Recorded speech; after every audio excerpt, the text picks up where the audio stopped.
Comme vous le savez, nous, on organise vraiment la partie documentaire des actifs immobiliers. Dans ce cadre-là, on est allé un peu plus loin cette année vers l'automatisation de cette organisation documentaire, aidée par du machine learning notamment. Et donc, si je prends un exemple, voilà, aujourd'hui, tous les utilisateurs, hein, quels qu'ils soient, quel que soit leur niveau, vont recevoir des informations toujours par email en pièce jointe. Hein, nous, notre objectif, c'est de pouvoir ajouter ces pièces jointes et les organiser directement dans nos plateformes, sachant que une data room en général représente un actif immobilier. Donc pour des data rooms d'exploitation. Donc dans ce cadre-là, on a entraîné nos machines d'après des plans de classement qu'on propose à nos clients, tels que FidjiDoc, hein, donc le plan de classement Fidji, ou des index personnalisés par nos clients. Donc ça, c'est vraiment sur la partie évolution produit, je dirais. On va également un cran plus loin sur la partie extraction des données, puisque donc du coup, nous avons les documents sources, que ce soit documentation juridique, financière, technique. Et donc là, on vient rechercher la quintessence en fait de la data au sein des documents pour pouvoir avoir ensuite des synthèses sur la base de ces documents. Voilà, donc ça c'est la partie produit. Et puis également une actualité qui est récente, c'est que Drooms a investi dans la PropTech française Basimo.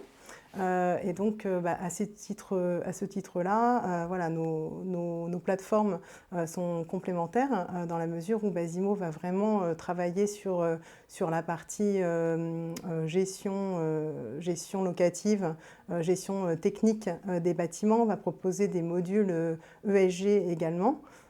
Et donc, du coup, voilà, on s'intéresse particulièrement à leur plateforme.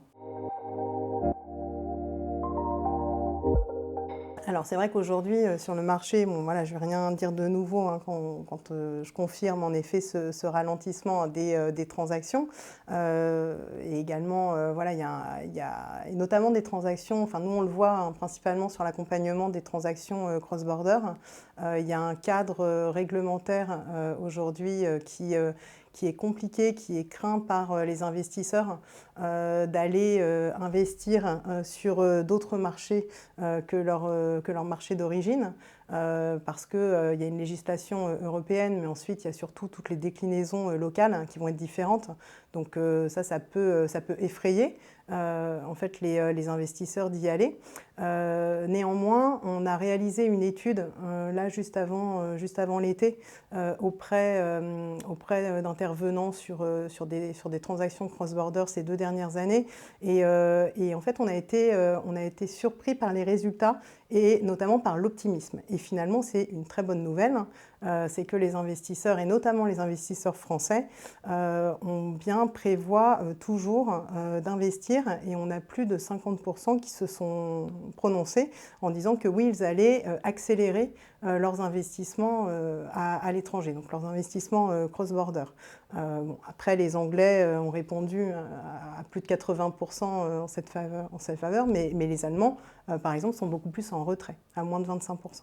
Nous, on constitue des data rooms pendant tout le cycle de vie des actifs, hein, depuis l'acquisition des actifs ou leur construction jusqu'à en effet leur cession. Et donc la finalité, c'est en effet d'accompagner les audits pendant les phases de revente des actifs.